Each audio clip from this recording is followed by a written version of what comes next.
അങ്ങനെയൊക്കെ ചോദിച്ചാൽ എനിക്കൊന്ന് ആലോചിക്കേണ്ടി വരും. ഹാപ്പിനെസ് അത് നമുക്കങ്ങനെ നമ്മള് നമുക്ക് ഉള്ള എന്നെ സംബന്ധിച്ചിടത്തോളം നമ്മളെപ്പോഴും നന്ദിയുള്ളവരായിരിക്കും. നമുക്കുള്ള കാര്യത്തില് നമ്മളെല്ലാത്തിനും നന്ദി അറ്റ്ലീസ്റ്റ് നമുക്ക് കാണാൻ പറ്റുന്നുണ്ട്. അത് ഒരു ചെറിയ കാര്യം കാണാൻ പറ്റാത്ത എന്തോരം ആൾക്കാർ നമുക്ക് ചുറ്റുമുണ്ട്.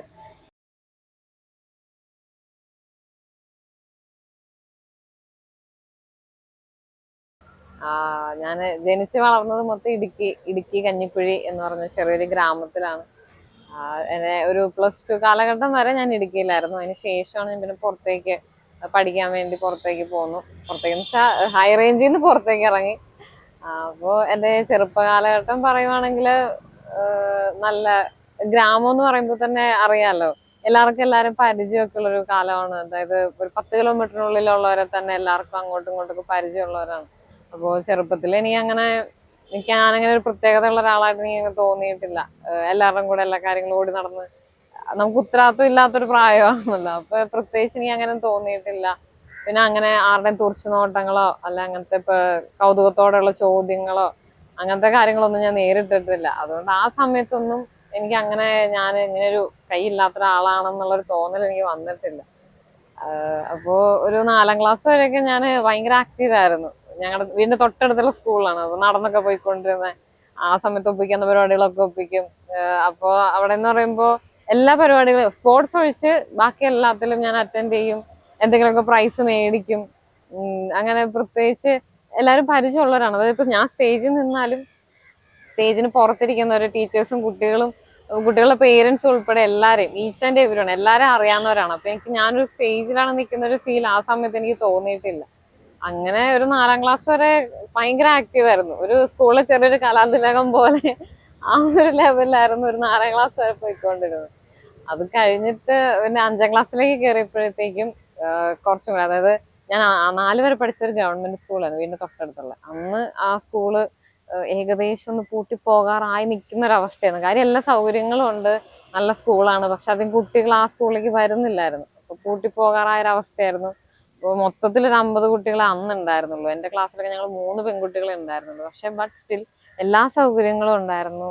എല്ലാ ടീച്ചേഴ്സ് എല്ലാം നമ്മൾ ഭയങ്കര കുട്ടികളെ പോലെ ഭയങ്കര കെയർ ചെയ്ത് എനിക്ക് ഏറ്റവും എന്റെ പഠന കാലഘട്ടത്തിലെ എനിക്ക് ഏറ്റവും ഇഷ്ടമുള്ളൊരു കാലഘട്ടം ശരിക്കും എന്റെ ഏറ്റവും ചെറിയ ആ ഒരു LP സ്കൂളാണ്. അതിനുശേഷമാണ് പിന്നെ എനിക്ക് ഡിഗ്രിയാണ് എനിക്ക് ഏറ്റവും ഇഷ്ടം കേട്ടോ. അപ്പോൾ അതിനുശേഷം പിന്നെ 5ാം ക്ലാസ്സിലേക്ക് ചെന്നപ്പോഴത്തേക്കും ഈ ഒരു സ്കൂളിൽ മൊത്തമുള്ള കുട്ടികൾ ഒരു ക്ലാസ്സിലുണ്ട്. അങ്ങനെ ഒരു വലിയൊരു ഗ്രൂപ്പ് ഓഫ് പിള്ളേരുടെ ഇടയിലേക്ക് ഞാൻ ചെന്നു. അപ്പോൾ അത് കുറച്ചും കൂടെ ദൂരെയുള്ള ഒരു സ്ഥലമായിരുന്നു. അപ്പോൾ അവിടെ എന്ന് പറയുമ്പോൾ കുറച്ച് എന്നെ പരിചയമില്ലാത്തവരാണ് കൂടുതൽ. എന്നെ പരിചയമുള്ള 1-2 പേര് എന്റെ സ്കൂളിലുണ്ട്. 1-2 പേര് ആ സ്കൂളിലുള്ളൂ. അപ്പോഴത്തേക്കും പതിയെ എന്ത് പറ്റി, കൈക്ക് എന്ത് പറ്റി, കൈ എവിടെ, ചിലരിങ്ങനെ പേരൻസിന് ചൂണ്ടിക്കാണിച്ച് ഇങ്ങനെ മാറുന്നൊക്കെ പിള്ളേരൊക്കെ അറിയില്ല. കുട്ടികൾക്കൊന്നും അറിയില്ല അങ്ങനെ പറയരുത് അല്ലെ, അങ്ങനെ ചോദിച്ചാൽ ആൾക്ക് ബുദ്ധിമുട്ടുണ്ടാവുന്നതിനെ കുറിച്ചൊന്നും ആർക്കും അറിയില്ല. കുട്ടികൾക്ക് നല്ല വലിയ ആൾക്കാർക്കും അറിയില്ല. അതാണ് ഞാൻ ഇത്ര നാൾ കൊണ്ട് പഠിച്ചത്. ഒത്തിരി പ്രായമുള്ളവർക്ക് പോലും ആ ഒരു ബേസിക് ആയിട്ടുള്ള കാര്യങ്ങൾ അറിയില്ലാത്തവരുണ്ട്. ചിലപ്പോ ഇങ്ങനെ പള്ളിയിലൊക്കെ പോയി നിൽക്കുമ്പോ അവര് കുർബാനയല്ല കാണുന്നത്, എന്നെയാ കാണുന്നത്. അതെന്റെ അപ്പൊ എനിക്കിങ്ങനെ കാണാൻ പറ്റും. എന്നെ തന്നെ അവർ നോക്കി കുറെ നേരം എന്നെ തന്നെ നോക്കി. അങ്ങനെ അറിയത്തില്ലാത്തവരും ഉണ്ട്. അപ്പോ അങ്ങനെ കുറെ ചോദ്യങ്ങളൊക്കെ ആയപ്പോഴാണ് എനിക്ക് അങ്ങനെ ഒരു കൈ ഇല്ലല്ലേ, അവിടെ അങ്ങനെ ഒരു സംഭവം ഇല്ല അല്ലെ എന്നുള്ളൊരു തോന്നൽ എനിക്ക് വരാൻ തുടങ്ങി. അതുവരെ എനിക്കതൊരു ക്രെഡിറ്റ് ആയിരുന്നു. ഞാൻ ഇങ്ങനെ എന്റെ കയ്യിലൊക്കെ ഇങ്ങനെ നെയിൽ പോളിഷ് ഒക്കെ അടിച്ചോണ്ട് പോവാ, ചെറിയൊരു നഖമൊക്കെ ഉണ്ട്. അപ്പൊ അങ്ങനെ നെയിൽ പോളിഷ് ഒക്കെ അടിച്ചോണ്ട് പോകുമ്പോ എല്ലാരും ഇങ്ങനെ കൗതുകത്തോടൊക്കെ നോക്കുമ്പോ അതുവരെ ഞാൻ ഭയങ്കര ക്രെഡിറ്റ് ആയിട്ടായിരുന്നു കൊണ്ടു നടന്നിരുന്നത്. അതിനുശേഷം പെട്ടെന്ന് അവിടെ ഒരു ഇതില്ലാത്തത് കൊണ്ടൊരു പ്രത്യേകത ഉണ്ട് എന്നുള്ളൊരു കാര്യം അങ്ങനെ കുറെ ചോദ്യങ്ങളും കുറെ നോട്ടങ്ങളൊക്കെ നേരിടാൻ തുടങ്ങിയപ്പോഴാണ് ഞാൻ തിരിച്ചറിഞ്ഞത്. അങ്ങനെ അതുവരെ ഞാൻ എല്ലാ പരിപാടിയും 5ാം ക്ലാസ്സിലാണെങ്കിലും ഈ പറഞ്ഞ ടീച്ചേഴ്സൊക്കെ എന്നെ എല്ലാ കാര്യത്തിലും ഇപ്പൊ മറ്റേ ആനിവേഴ്സറിക്കൊക്കെ ഫസ്റ്റത്തെ പ്രോഗ്രാം ഉണ്ടല്ലോ, അതായത് രംഗപൂജ എന്നൊക്കെ പറയും, അതിന് തന്നെ എന്നെ ഏറ്റവും ഫ്രണ്ട് റോയിൽ നിർത്തി അങ്ങനെയൊക്കെ എല്ലാരും എന്നെ ഭയങ്കര സപ്പോർട്ട് ചെയ്തിട്ടേ ഉള്ളൂ. എല്ലാരും എന്നെ മുന്നോട്ട് വരാൻ വേണ്ടി ഹെൽപ്പ് ചെയ്തിട്ടേ ഉള്ളൂ. അപ്പൊ അങ്ങനെയൊക്കെ നിർത്തി കളിക്കുമായിരുന്നു. പക്ഷെ എന്റെ ഉള്ളിലത്തെ ആ ഒരു തോന്നല്, പിന്നെ നമ്മൾ ആ ഒരു ടീനേജ് പ്രായത്തിലേക്കും കൂടെ കടക്കണ ആ ഒരു സമയമാണല്ലോ. അപ്പോൾ ആ ഒരു ബോഡി കോൺഷ്യസ് ഒക്കെ വരാൻ തുടങ്ങി. അപ്പോ അങ്ങനെയൊക്കെ എല്ലാം കൂടെ ആയപ്പോഴത്തേക്കും അവിടെ ഒരു പ്രശ്നം, അവിടെ ഒരു കുറവുള്ളത് ഒരു ഭംഗികേടാണ്, ഒരു വൃത്തികേടാണ്. അപ്പൊ ഞാൻ തന്നെ ചിന്തിച്ചുണ്ടാക്കി, ഞാനങ്ങനെ ഫ്രണ്ടിൽ നിന്ന് കളിച്ചു കഴിഞ്ഞാൽ അതൊരു ഭംഗിക്കുറവാണ്. അത് ഞാനങ്ങനെ മുന്നോട്ട് വരുന്നൊരു ശരിയല്ല. ആ ഒരു രീതിയിൽ ഞാൻ തന്നെ ചിന്തിച്ച് ഞാൻ പതിയെ ഉൾവലിയാൻ തുടങ്ങി. അത് അങ്ങനെ 5ാം ക്ലാസ്സിൽ 6ാം ക്ലാസ്സിലേക്ക് ആയപ്പോഴത്തേക്കും പതിയെ ഡാൻസ്, രംഗപൂജ എന്നുള്ളത് ഒഴിവായി ഏതെങ്കിലും ഒരു പ്രോഗ്രാമിനായി. 7ാം ക്ലാസ് ആയപ്പോഴത്തേക്കും ഡാൻസ് എന്നുള്ളത് ഒഴിവാക്കി ഞാൻ പാട്ട് മാത്രമായി. അങ്ങനെ ഒരു 10ാം ക്ലാസ് പ്ലസ് ടു ആയപ്പോഴത്തേക്കും ഒരു തരത്തിലുള്ള ആർട്ടിസ്റ്റിക് ആയിട്ടുള്ള ഒരു കഴിവില്ലാത്തൊരു കുട്ടി എന്നുള്ളൊരു ലേബലിലേക്ക് ഞാൻ എത്തി. ഇങ്ങനൊരു കൈ ഇല്ല അല്ലെങ്കിൽ അങ്ങനെ ഒരു പ്രത്യേകത ഉണ്ട് എന്നുകൊണ്ട് മാത്രം ടീച്ചേഴ്സ് ശ്രദ്ധിക്കുന്ന ഒരു കൊച്ച്. അല്ലാതെ ഒരു ആവറേജ് സ്റ്റുഡന്റ് എന്തായാലും ടീച്ചേഴ്സ് ഒന്നെങ്കിൽ ഏറ്റവും പഠിക്കില്ലാത്ത അല്ലെങ്കിൽ ഏറ്റവും നന്നായിട്ട് പഠിക്കുന്ന ഒരാളെ ടീച്ചേഴ്സ് ശ്രദ്ധിക്കുള്ളൂ. ഇതിപ്പോ അങ്ങനെയല്ല, ഒരു ആവറേജ്. അപ്പോ അതിന്റെ ഇടയ്ക്കിരിക്കുന്ന ഒരു കൈയില്ലാത്തോണ്ട് മാത്രം അഞ്ജന ഷാജി എന്നൊരു കൊച്ചു ആ ക്ലാസ്സിലുണ്ട് എന്നെല്ലാരും അറിയും. അത്രേ ഉള്ളൂ. അങ്ങനെ ഒരു പ്ലസ് ടുവിലൊക്കെ എനിക്ക് ഭയങ്കര ഇൻഫീരിയോറിറ്റി കോംപ്ലക്സ് കൊണ്ടാണോ എന്താണെന്ന് അറിയില്ല. ഞാൻ ബസ്സിൽ പ്ലസ് 1 ആയപ്പോഴേക്കും കുറച്ചധികം ദൂരത്തേക്കായി. അപ്പോൾ ബസ്സിലൊക്കെ അന്നാണ് ആദ്യമായിട്ട് ഞാൻ യാത്ര ചെയ്യാൻ വേണ്ടി തുടങ്ങുന്നത്. അപ്പോൾ ഞാൻ ഒരാളോട് സഹായം പോലും ചോദിക്കൂല. ഞാൻ ഈ ഒരു കൈയും 10 കിലോ വെയിറ്റ് ഉള്ള ഭാഗം തൂക്കി പിടിച്ച് അങ്ങനെ നിൽക്കും. അര അര അരമണിക്കൂർ യാത്രയുണ്ട്. അങ്ങനെ നിന്ന് അങ്ങനെയൊക്കെ ചോദിച്ചു കഴിഞ്ഞാൽ ആൾക്കാർ ഹെൽപ്പ് ചെയ്യും. പക്ഷെ ഞാൻ ചോദിക്കാൻ പോലും ഉള്ള ഒരു കോൺഫിഡൻസ് എനിക്ക് ഉണ്ടായിരുന്നില്ല. എന്റെ ചിന്ത ഞങ്ങൾ ചോദിക്കുന്നത് തെറ്റാണ്, അല്ല ഞാൻ സീറ്റ് ചോദിക്കുന്നത് തെറ്റാണ്, അങ്ങനത്തെ ഒരു ചിന്തയായിരുന്നു. എങ്കിലും ഇടയ്ക്കൊക്കെ ചിലവര് മനസ്സ് കാണിച്ച് ഹെൽപ്പ് ചെയ്ത് പിടിച്ചിരുത്തുന്നവരുണ്ട്.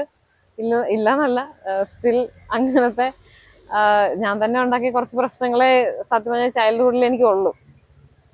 എൻ്റെ അപ്പന്റെ ഭാഗത്തു നിന്നാണല്ലോ അമ്മയുടെ ഭാഗത്തു നിന്നൊക്കെ ആണെങ്കിലും നല്ല സപ്പോർട്ടായിരുന്നു. എൻ്റെ അപ്പൻ എഫോർട്ട് എടുത്തിട്ടാണ് എനിക്കിപ്പോ ഞാൻ ഇങ്ങനെ കോൺഫിഡൻസോട് കൂടി പറയും എനിക്ക് ഡ്രൈവിംഗ് അറിയാം, അല്ലെ സൈക്ലിംഗ് അറിയാം, ഞാൻ നീന്തും എന്നൊക്കെ എനിക്ക് പറയാൻ പറ്റുന്നത് എൻ്റെ അപ്പന്റെ അമ്മയുടെയും ആ ഒരു വിൽ പവറും അവരുടെ എഫോർട്ടും കൊണ്ടാണ്. ശരിക്കും പറഞ്ഞാൽ എന്നെ സൈക്കിളോട്ട് പഠിപ്പിക്കാൻ വേണ്ടിയിട്ട് ഞാനൊരു ഇതുപോലെ +1 +2 കഴിഞ്ഞ് നിൽക്കുന്ന സമയത്താണ് എന്നെ സൈക്കിള് പഠിപ്പിക്കുന്നത്.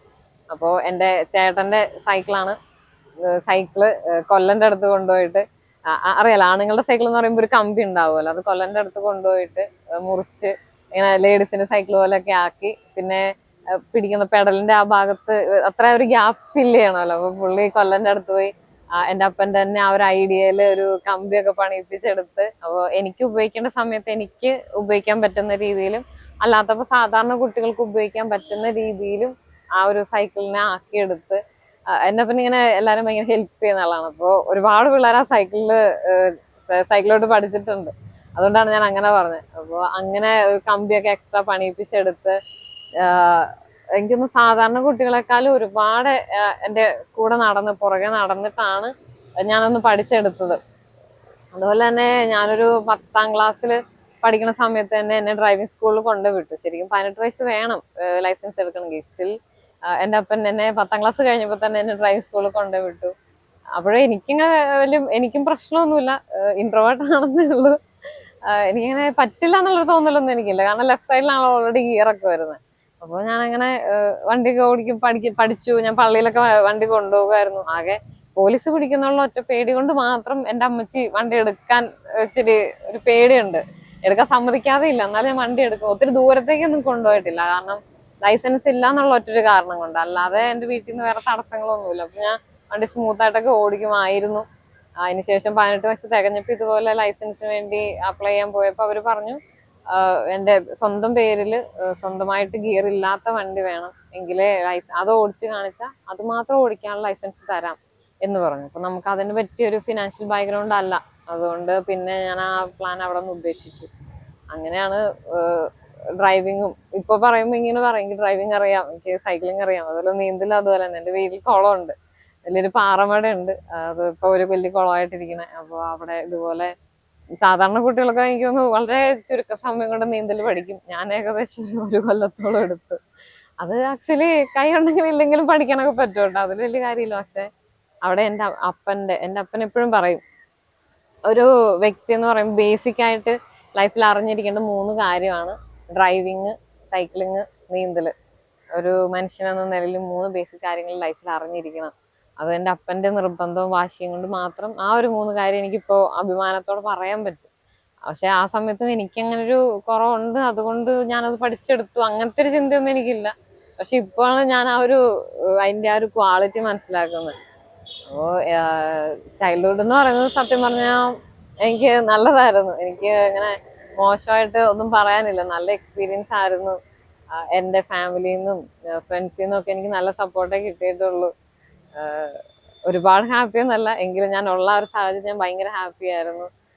വേറെ ബുദ്ധിമുട്ടുകളൊന്നും അറിയിക്കാതെയാണ് പേരൻസ് എന്നെ വളർത്തിയത്. എന്നെ അങ്ങനെ ഒരു കാര്യങ്ങളും ഇപ്പൊ എൻ്റെ അമ്മ എപ്പോഴും പറഞ്ഞ കാര്യമാണ്, ഒരു പ്ലാവിന്റെ ഇല മറിച്ചിടാൻ പറ്റുന്ന പ്രായമാണെങ്കിൽ അത് ആ കുട്ടീനെ കൊണ്ട് ചെയ്യിപ്പിക്കണം, ചെയ്യിപ്പിക്കാതിരിക്കരുത്.